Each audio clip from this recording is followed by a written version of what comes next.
대장전 80분 오늘장을 움직일 이슈들 짚어보겠습니다. 먼저 어제 시장 특징 헤드라인으로 함께 복귀를 해볼까요? 시총 1위 강세 양시장 장중 신고가, 모건스탠리, 시티, 삼성전자 목표가 상향 조정입니다.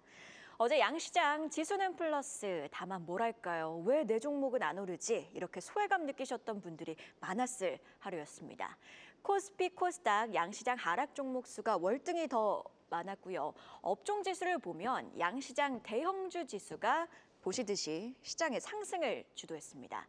그중에서도 코스피에서는 삼성전자가, 코스닥에서는 시총 1위 알테오젠, 즉 앞서 언급을 해드린 것처럼 시총 1위의 활약이 돋보였는데요. 알테오젠 상승 이유는 잠시 후에 심수영 캐스터와 이슈 픽으로 짚어보고요. 반도체 이야기 해보겠습니다. 자, 이쯤 되면 입이 아플 정도죠. 반도체 뉴스는 매일 쏟아지고 있습니다. 어제는요, 9월 1일에서 20일 반도체 수출이 호조를 기록했다는 소식이 있었고요. 그리고 삼성전자와 관련된 여러 뉴스들도 있었는데 엔비디아 HBM3 퀄 테스트 통과 관측이 나왔습니다. 다만 장중에 삼성전자가 고객사 관련 내용은 확인해 줄 수 없다고 했지만 시장에서는 통과가 확실시됐다는 분위기가 좀 형성이 됐고요. 최근 마이크론이 고객사를 대상으로 가격을 올렸죠. 대만 매체 등 여러 보도에 따르면 삼성전자도 이에 동참, 그렇다 보니 남은 건 SK하이닉스. SK하이닉스도 곧 가격을 올릴 거란 관측까지 나왔습니다. 그리고 외국인 수급이 좌우하는 시장, 외국계 리포트도 반도체 랠리에 불을 지핍니다. 모건스탠리 하면 우리 투자자분들은 반도체 겨울을 자연스럽게 떠올리실 겁니다. 최근 좀 톤이 변하더니 주말 사이에는요, 이런 제목의 리포트를 발간합니다. 메모리 슈퍼사이클 라이징 AI tide lifting all boats. 굉장히 비유적인 표현인데 직역을 좀 하자면 AI 파도 속에서 전 메모리 종류가 모두 오른다, 올라탄다 이런 맥락이죠. 메모리 전반에서 공급 부족이 발생하고 있고 이에 반도체 업황 전망을 중립에서 매력적으로 올려잡았습니다. 2027년 고점에 이르는 슈퍼사이클을 봤고요. 참 고집스럽게도 겨울이라는 말은 쓰긴 썼습니다만 따뜻한 겨울이라고 했습니다. 기업별 투자 의견과 목표가도 올려잡았죠. 일단 SK하이닉스는 중립에서 비중 확대, 목표가는 26만 원에서 41만 원으로 올려잡았습니다. 이와 함께 삼성전자는 탑픽으로 유지, 목표가는 9만 6천 원까지 올려잡았는데요. 시티은행의 리포트도 좀 눈에 띕니다. 삼성전자를 두고 HBM3 엔비디아 납품을 시작해도 초기 물량은 좀 제한적일 것이라고 봤습니다. 다만 결국 일반 메모리 수요 급증으로 HBM 공급 과잉에 대한 우려는 완화됐다고 강조를 했고요. 목표가는 11만 원으로 제시, 지난 8월 초 목표가가 10만 원이었다는 점을 고려하면 결국 목표가를 올려잡은 거죠. 시티가 언급을 했듯 초기 물량은 제한적. 여기에 어제 SK하이닉스가 삼성전자의 엔비디아 퀄 테스트 통과 기대감에 내린 게 타당한가 이런 생각도 좀 들긴 들죠. 뭐랄까요, 그간 SK하이닉스의 상승세가 더 가팔랐기에 어제는 상대적으로 덜 오른 삼성전자가 주목을 받은 거고 여기에 이런 긍정적인 리포트가 힘을 더한 건 아닐까 싶기도 합니다. 사실 중요한 건 그래서 반도체 주가가 여기서 더 가느냐죠. 지금은 외국인 수급이 좌우하는 시장입니다. 현재 삼성전자 외국인 지분율은 51.1%, 과거 10년 평균인 56.2%를 하회하는 상황입니다. 충분히 수급이 더 유입될 가능성이 있죠. 일단 이번 주 우리 시간으로는 24일 새벽 내일 마이크론이 실적을 발표합니다. 마이크론 실적까지 함께 주시해 보시죠. 자, 그렇다면 시점을 좀 좁혀서 오늘장 분위기를 좌우할 마켓 무버 함께 확인해 보도록 하겠습니다. 간밤 뉴욕 증시를 움직인 사진입니다. 보시는 기준 왼쪽부터 샘 올트먼 오픈AI CEO, 그렉 브록만 오픈AI 회장, 그리고 젠슨 황 엔비디아 CEO, 기념비적인 양사 간의 전략적 파트너십 관련 인터뷰를 위해 이렇게 보시듯이 한자리에 모인 건데요. 간밤 뉴욕 증시는 장 초반에는 애플이 시장을 끌고 후반에는 엔비디아가 밀어줬다. 이렇게 봐도 과언이 아닙니다. 이번 파트너십 어떤 내용이 담겼는가? 일단 엔비디아가 오픈AI 데이터 센터 구축을 위해 1,000억 달러를 투자합니다. 전력 규모로 좀 보면요. 10기가와트에 해당하는 규모고요. 원전 10기에 해당하는 규모입니다. 이를 위해 엔비디아는요. GPU 400만에서 500만 개를 투입할 예정입니다. 올해 엔비디아의 출하량과 맞먹는 규모고요. 작년과 비교하면 무려 2배죠. 몇 주 내 세부 사항이 최종적으로 확정될 예정입니다. 이번 파트너십 사실 윈윈입니다. 엔비디아 입장에선 AI 시장 주도권을 강화할 수 있고 오픈 AI는 차세대 AI 모델에 힘을 줄 수 있게 된 건데요. 엔비디아 이 소식 속에서 간밤 3.9% 올랐습니다. 주가에는 아직 반영이 안 된 계약이라는 차원에서겠죠. 간밤 코스피 야간 선물 이런 긍정적인 뉴스 속에서 보시듯이 0.61% 상승으로 거래를 마쳤습니다. 즉 오늘 우리 시장도 상승 출발할 가능성이 높고요. 그 가운데서도 비단 반도체주뿐만 아니라 전력, 원전 등 AI 인프라 관련주 전반으로 쏠림이 진행될지 그리고 이 가운데서도 개별 바이오주 이슈 속에서 바이오주도 모멘텀을 이어갈지 개장 후 관전 포인트로 함께 확인해 보시죠. 그럼 애프터마켓 특징주는 안혜수 캐스터와 함께 확인해 볼까요? 애프터마켓 마감 현황 체크해 보시죠. 남북 경협주의 움직임이 눈에 띄었던 코스피 시장이었습니다. 다음 달 에이펙 정상회의에서 북미 간 회동 기대감에 더해 북핵 동결 가능성을 시사한 이재명 대통령의 발언까지 나오면서 부산산업 2.6% 상승했고요. 또 현대 엘리베이터도 1.61% 강세 이어갔습니다. 두산 로보틱스는 미국 로봇솔루션 업체 인수 소식에 정규장부터 강세를 보였습니다. 애프터마켓에서도 추가 상승 여력 보여주면서 1.76% 올랐고요. 바이오주들의 강세 속에서 대웅은 2.22% 상승률 보여줬습니다. 코스닥 종목 중에서는 남북 경력주의 움직임이 또 눈에 띄었습니다. 아난티가 5% 넘는 상승률 보여줬고요. 또 정상회담 기간 동안 정상들의 발언에 따른 남북 경력주의 움직임 유심히 보셔야겠습니다. 또 아이스크림 미디어는 금요일부터 강했죠. 분기 배당 기대감에 5% 강세 보였고요. 또 삼청당제약은 황방변성 치료제 비젠프리가 국내 품목 허가를 받으면서 상승했습니다. 바로 특징주로 체크해 보도록 하겠습니다. 삼청장대학이 안과질환 치료제 아일리아의 바이오시밀러 비젠프리 품목 허가를 식품의약품안전처로부터 획득했습니다. 이번 허가로 황반변성과 황반부종, 병적 근시 등 오리지널과 동일한 적응증에 사용이 가능해졌습니다. 또한 같은 날 삼청당제약은 아일리아 바이오시밀러 SDC 411에 대한 동유럽 8개국과 독점 판매권과 공급 계약도 체결해서 글로벌 시장 확대를 본격화하는 발판도 마련했습니다. 이번 품목 허가와 수출 계약 소식이 맞물리면서 7.02% 상승률 보여줬습니다. 아이스크림 미디어가 분기 배당을 앞두고 강세를 이어가고 있습니다. 오는 30일 배당 기준일로 삼아 분기 배당을 실시할 예정인데요. 이번 배당은 지난해 임시주총에서 이익잉여금으로 전환한 자본중기금 692억 원을 재원으로 합니다. 세금 부담이 없는 비과세 방식으로 지급되고요. 주주 입장에서는 배당금을 전액 수령할 수 있어서 매력이 높습니다. 업계에서는 이번 배당이 단순한 분기 수익 배분을 넘어서 오너일과 증여와 지분 관리, 또 주주 가치 재고 전력과 맞물린 것으로 보고 있습니다. 다만 아직 배당 규모가 확정되지 않은 만큼 기대감만으로 주가가 급등할 경우 단기 변동성에 대한 우려도 나오는데요. 이어지는 분석에서 확인해 보시죠. 지금까지 애프터마켓 이야기 전해드렸습니다. 애프터마켓 특징주 안혜수 캐스터와 함께 확인해봤고요. 계속해서 증시 모닝 브리핑 오늘은 김영재 유진투자증권 이사와 이야기 이어가도록 하겠습니다. 먼저 삼천당제약 이야기를 좀 해볼까 하는데요. 아일리아 바이오시밀러와 관련해서 국내 허가를 획득했습니다. 해당 소식 속에서 애프터마켓에서 급등을 했죠. 삼천당제약은 사실 좀 우여곡절이 많은 종목인데 어떻게 보고 계실까요? 네, 일단 삼청당제약은 우여곡절은 있지만 그래도 스텝 바이 스텝으로 지속적으로 꾸준히 지금 품목 허가를 받으면서 향후 이제 수익성이 상승될 수 있는 그런 기반을 충분히 마련하고 있다라고 볼 수 있는데 어제 뭐 애프터마켓에서 추가적으로 상승한 원인은 일단 장중에 알고 있었던 재료가 확인되었기 때문이다라고 볼 수 있겠습니다.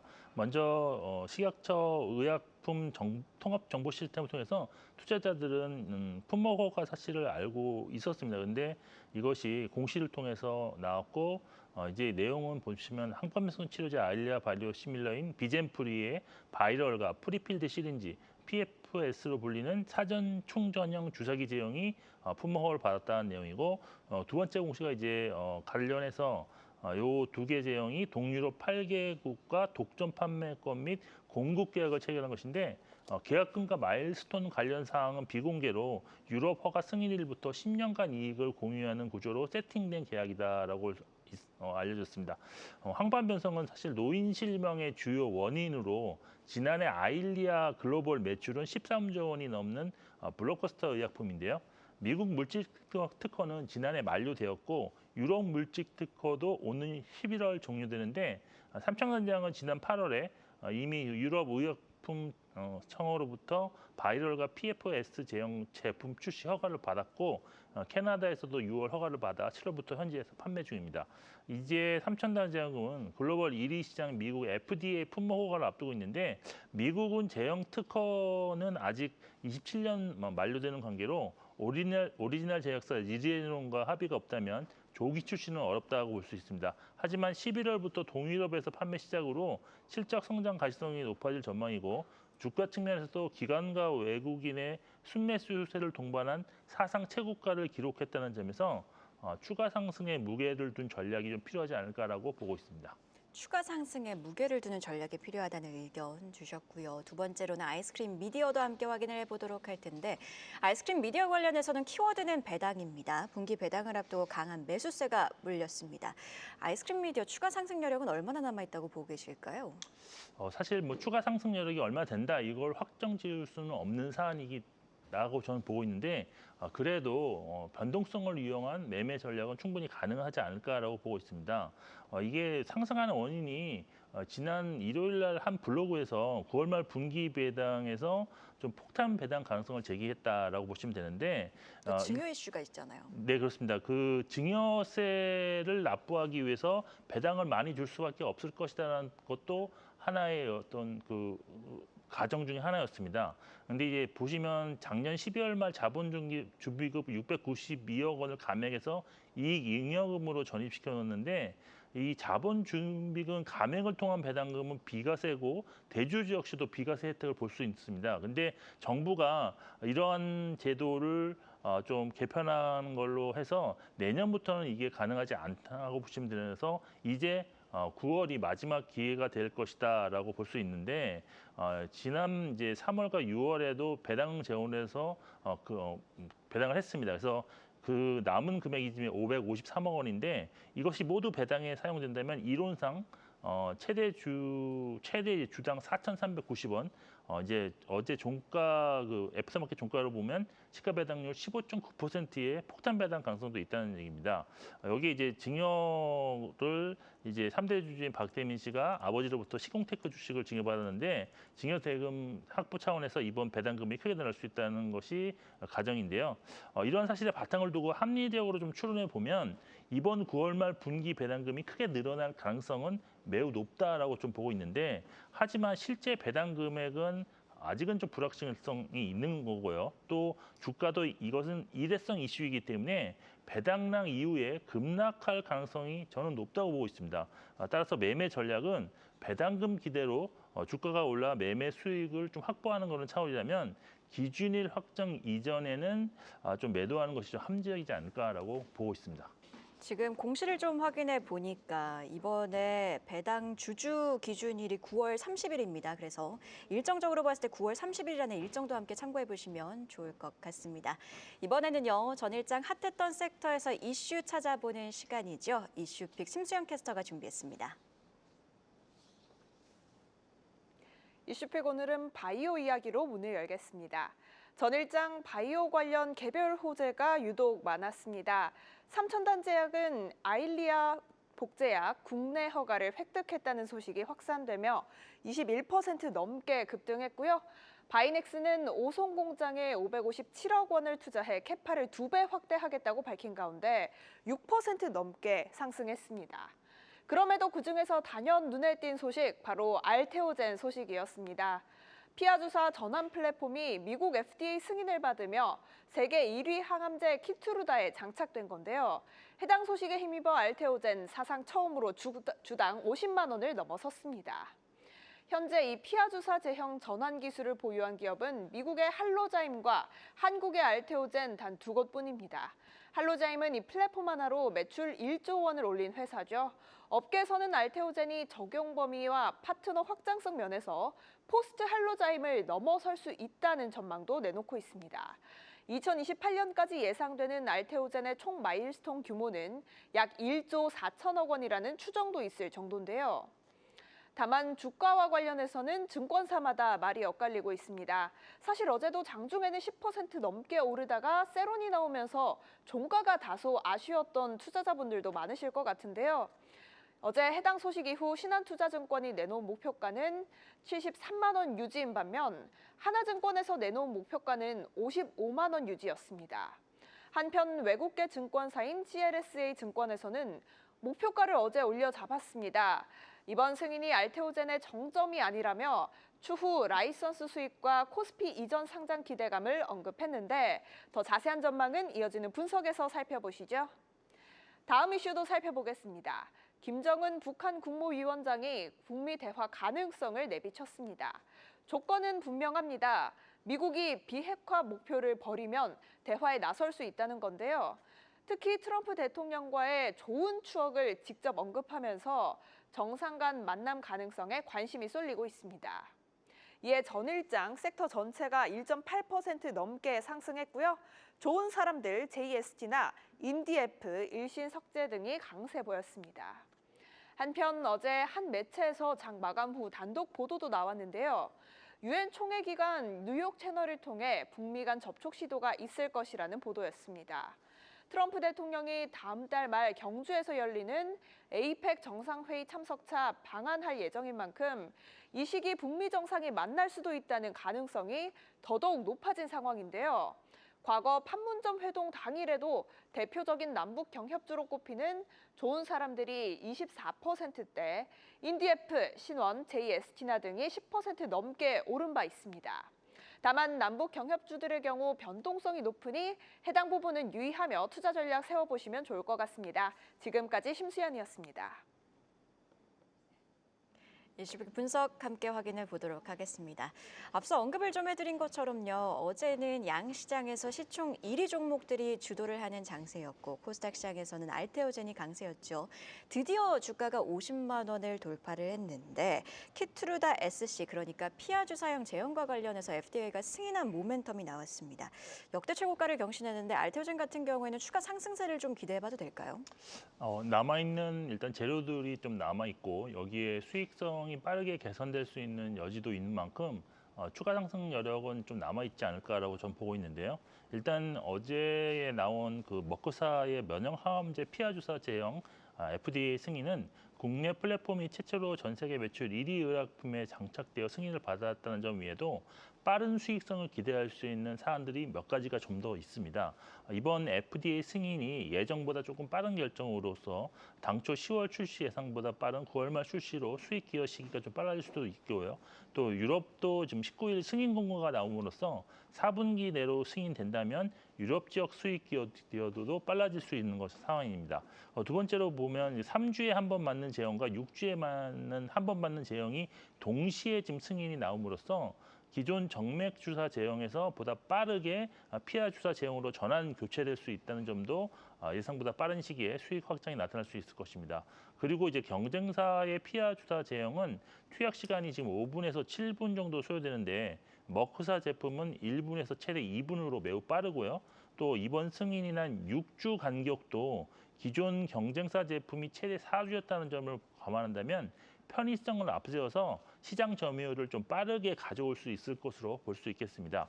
알테오젠의 경우 연내 추가적인 기술 이전을 좀 남겨놓고 있다는 기대를 하고 있는 중인데요.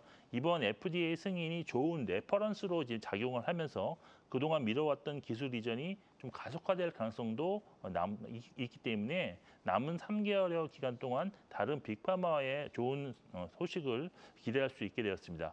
주가 측면에서 접근해 본다면 어제 장중 54만 8천 원 기록 이후 8% 가까이 하락했는데 아무래도 장기 보유해온 기관 투자자 위주의 매물 출회가 좀 빠르게 되었다라고 볼 수 있습니다.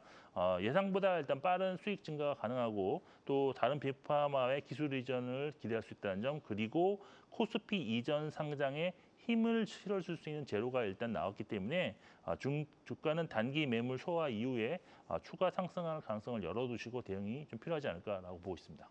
알토젠 체크해봤고요. 두 번째 이슈팩 내용도 함께 짚어보도록 하겠습니다. 어제 북한의 김정은 국무위원장이 도널드 트럼프 미국 대통령과 좋은 추억을 가지고 있다며 비핵화와 관련해서 목표를 포기하면 만날 수 있다는 의향을 내비쳤습니다. 간밤 백악관 같은 경우에는 트럼프 미국 대통령이 비핵화와 관련해서는 만날 의지가 있다. 김정은 국무위원장과 대화할 의향이 있다고 밝혔습니다.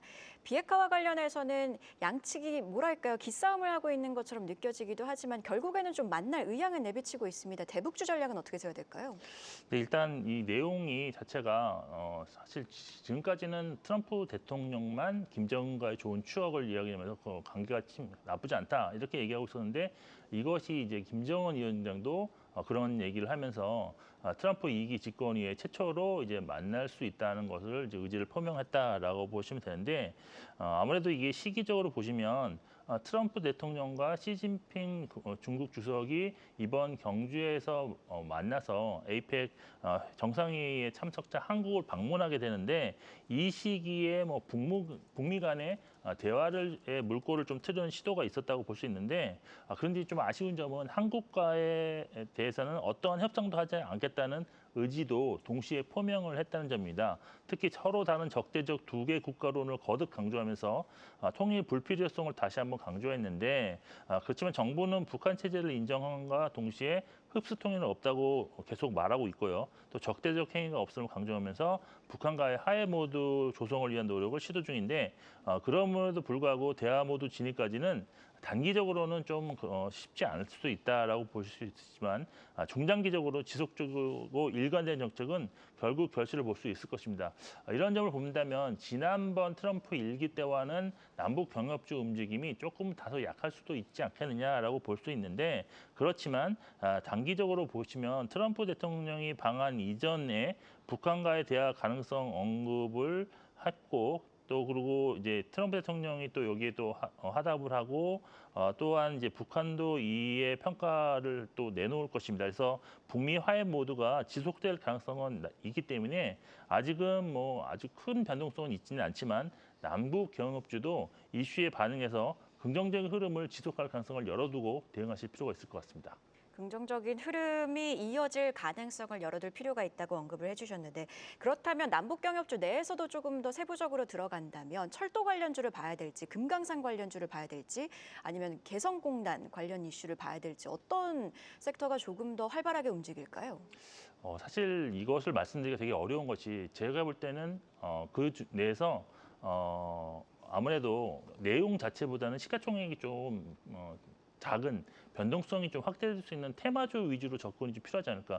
현재까지 우리나라와 어떤 무슨 협력을 하겠다는 내용이 전혀 없는 상황에서 그것을 뭐 상상을 통해서 이렇게 만들어내기보다는 과거에 움직였던 걸 바탕으로 통해서 그 중에서도 좀 시가총액이 좀 작고 또 이렇게 장중 움직임이 좀 큰 그런 종목을 위주로 좀 단기 매매성 접근이 필요하지 않을까라고 보고 있습니다. 결국에는 시총과 유동성을 봐야 된다는 의견까지 강조를 해주셨습니다. 이렇게 증시 모닝 브리핑 오늘은 유진투자증권 김영재 이사와 함께했습니다. 고맙습니다. 계속해서 다양한 경제 이슈를 알고 싶다면 구독과 좋아요, 알림 설정 부탁드립니다. AI 캐스터 권미정이었습니다.